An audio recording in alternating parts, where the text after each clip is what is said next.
Dear friends, hello, welcome to Mahatim judicial forum channel. Friends, आज हम लोग कानून का बहुत ही important chapter evidence act expert opinion की बात हम लोग टेकअप करेंगे, विशेषज्ञों की राय। ये चैप्टर इसलिए इम्पोर्टेंट है मित्र, न्याय का कार्य बहुत ही बड़ा गुरुतर कार्य होता है और बहुत ही संजीदा कार्य होता है। इस कार्य से किसी के जीवन और मरण का सवाल होता है, किसी के जिंदगी से संबंधित ये प्रश्न होता है। इसलिए इसको सॉल्व करने के लिए, डिसाइड करने के लिए, जजमेंट डिलीवर करने के लिए न्यायालय की सहायता के लिए तमाम तरह के प्राविधान कानून में किए गए हैं कि न्यायालय को कहीं भी किसी कार्य को करने में, निष्पादित करने में, एग्जीक्यूट करने में कोई परेशानी का सामना न करना पड़े। उसमें से ये है एक्सपर्ट ओपिनियन का भी एक बहुत बड़ा महत्व है। विशेषज्ञ की राय में साक्ष्य की सुसंगतता आवश्यकता के आधार पर है। सब आवश्यकता का सिद्धांत है कि इसकी आवश्यकता है। हर आदमी हर चीज का जानकार नहीं हो सकता। न्यायालय संसार भर के कार्यों, क्रियाकलापों के बारे में जानकारी नहीं रख सकती। इसलिए जहां विशेषज्ञ की राय हो वहां न्यायालय विशेषज्ञ को आहूत करके उसकी राय लेकर के आगे बढ़ता है और न्याय डिलीवर करता है। मित्र, न्यायालय को न्याय की गुणवत्ता परक परिधि में प्रदान करने की मंशा से कानून में विशेषज्ञ की राय के साक्ष्य की रिलेवेंसी को उचित स्थान दिया गया है। मित्र, यद्यपि ये सामान्य एक सिद्धांत है कि राय निर्मित करना न्यायालय का कार्य है। It is the deed of the court कि वह राय निर्मित करे और उन राय निर्मित करके किसी नतीजे पर पहुंचे। परंतु कहीं कहीं दुरूहता आ जाती है न्यायालय के समक्ष। प्रत्येक व्यक्ति विषय का विशेषज्ञ या पारंगत नहीं हो सकता और उस विषय की प्रकृति के कारण न्यायालय के लिए राय निर्मित करना संभव नहीं हो पाता और यही कारण है कि न्यायालय विशेषज्ञों की राय लेता है। मित्र, यह प्राविधान साक्ष्य अधिनियम की धारा 45 में 45 में जो है प्राविधानित किया गया है विशेषज्ञों की राय के लिए, और वह विशेषज्ञों की राय को सुसंगत माना गया है। किन किन विषयों में? विदेशी विधि, अगर कोई डॉक्यूमेंट्स या कोई स्टेटमेंट जो है फ्रेंच लैंग्वेज में जो है रिकॉर्डेड है, इलेक्ट्रॉनिक या ओरली या दस्तावेजी किसी भी तरह से, अगर उसका एग्जीक्यूशन जो है किसी विदेशी विधि में किया गया है। विज्ञान, मेडिकल साइंस ले लीजिए, किसी व्यक्ति की हत्या की गई है, उसका पोस्टमार्टम है, पोस्टमार्टम करना है, एंटीमार्टम देखना है, सुसाइडल डेथ है और होमिसाइडल डेथ है, क्या डिटरमिन करना है न्यायालय जो है। इसलिए जो है मेडिको लीगल एक्सपर्ट को की राय को जो है अवगाहन कर करके वो जो न्यायालय जो है वर्डिक्ट को डिलीवर करता है। मित्र, ये विज्ञान और कला कोई ऐसी चीज है जो कि कला से संबंधित है। अमुक वस्तु पर, अमुक पत्र पर, दस्तावेज पर ये टंकन अंकित है, टंकण टाइप किया हुआ मैटर अंकित है। ये मैटर कला का है, विज्ञान का है, ये न्यायालय का विषय है, वो डिटरमिन करेगी।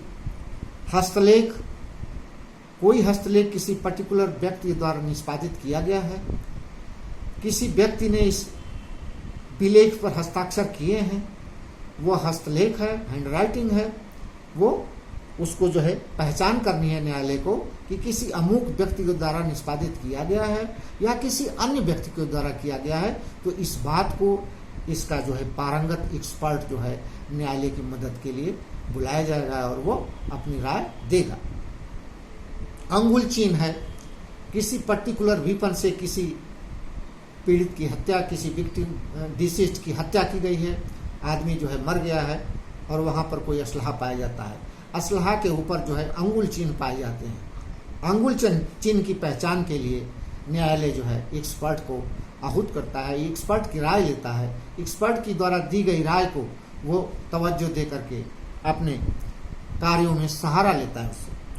तो इस तरह से हम लोगों ने देखा मित्र कि विदेशी विधि, विज्ञान, कला, हस्तलेख तथा अंगुल चिन्हों की अनन्यता की पहचान के बारे में जो है न्यायालय अपनी जो है राय बनाने के लिए एक राय लेता है, राय लेता है और इन सबको संज्ञान में लेने के लिए एक्सपर्ट ओपिनियन इस कानून में स्थान मिला, इसको स्थान दिया गया है। इसको विज्ञान व कला संबंधी कोई प्रश्न, it does not fall with in technical sense, सामान्यतया विज्ञान या कला शब्दों में तकनीकी अर्थों में नहीं लिया जा सकता। इसके अंतर्गत वे सारी बातें शामिल हैं जो किसी सामान्य व्यक्ति की समझ से परे होती हैं। हर आदमी साइंटिस्ट नहीं हो सकता। विज्ञान व कला की बातें विशिष्ट ज्ञान तथा दक्षता, अध्ययन या अनुभव की अपेक्षा करती हैं। साइंटिस्ट अपने साइंस के अपने अध्ययन, अपनी डिग्री, अपने जो है उसमें महारत जो उसमें उसको महारत हासिल है, उस आधार पर अपना राय जो है न्यायालय को डिलीवर करेगा और न्यायालय किसी नतीजे पर पहुंचने के लिए ऐसे एक्सपर्ट की राय को ध्यान में लेगी। हनुमंत बनाम मध्य प्रदेश राज्य 1952 सुप्रीम कोर्ट के मैटर में टाइप की हुई विषय वस्तु को विज्ञान नहीं बल्कि कला की वस्तु माननीय सर्वोच्च न्यायालय ने ऐसा जो है माना है कि टाइप की हुई कोई वस्तु जो है यह विज्ञान की वस्तु नहीं है, कला की वस्तु है। अच्छा, ये हो गया मित्र, हम लोगों ने इस चीज को जाना कि ये विशेषज्ञ की राय किसमें सुसंगत मानी जाती है। अब विशेषज्ञ कौन है उस पर बात की जाएगी मित्र। विशेषज्ञ ये एविडेंस एक्ट में कहीं भी परिभाषित नहीं है। एविडेंस में विशेषज्ञ के बारे में मापदंड जो दिया गया है वह हो सकता शिक्षा प्राप्त हो, विशेष अध्ययन किया हो, व्यावहारिक दीर्घकालिक अनुभव हो उसको, और वो शौकिया किसी बात का अनुभव रखता हो या शौकिया किसी चीज का ज्ञानार्जन किया हो, जिसके विशेष पर जिसके आधार पर उसको जो है एक एक्सपर्ट की परिधि में लाया जा सकता है। अब शिक्षा प्राप्त मेडिकल साइंस में स्पेशलाइजेशन डॉक्टर करते हैं और अपने फन के एक्सपर्ट होते हैं। मेडिको लीगल में जो है जो आर्थो का डॉक्टर अलग होता है, फिजिशियन अलग होता है, पोस्टमार्टम डॉक्टर अलग होता है, रेडियोलॉजिस्ट जो है अलग होता है। ये सभी लोग मुकम्मल मिला करके मेडिको लीगल का निर्माण करते हैं और उनको अलग अलग अपनी अपनी राय के लिए न्यायालय में बुलाया जाता है। मित्र, SC बत्रा बनाम उत्तर प्रदेश सरकार 74 सुप्रीम कोर्ट 639 में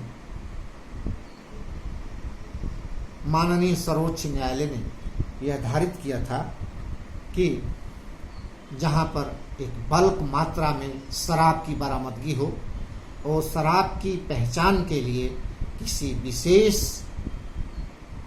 विशेषज्ञ की आवश्यकता नहीं है, बल्कि एक एक्साइज इंस्पेक्टर जिसने 21 साल तक सेवा करके एक महारत हासिल की है शराब लीकर की पहचान के लिए, तो अगर वो 21 साल के अपने अनुभव के अनुसार एक अपनी राय दी है तो वह राय वैलिड मानी गई। सर्वोच्च न्यायालय ने उसको वैलिड माना। इसी तरह मित्र, अब्दुल रहमान बनाम मैसूर राज्य में एक मेटल, एक धातु को उसको स्वर्ण के रूप में प्रोड्यूस किया गया था, तो न्यायालय ने उसकी अनन्यता स्थापित करने के लिए कि सोना है या क्या चीज है, उसको परखने के लिए एक स्वर्णकार को नमूने की पहचान के लिए बुलाया गया था। उसने जो भी अपनी राय दी अपने अनुभव के आधार पर उसको जो है न्यायालय ने वैलिड करार दिया था। इस प्रकार मित्र,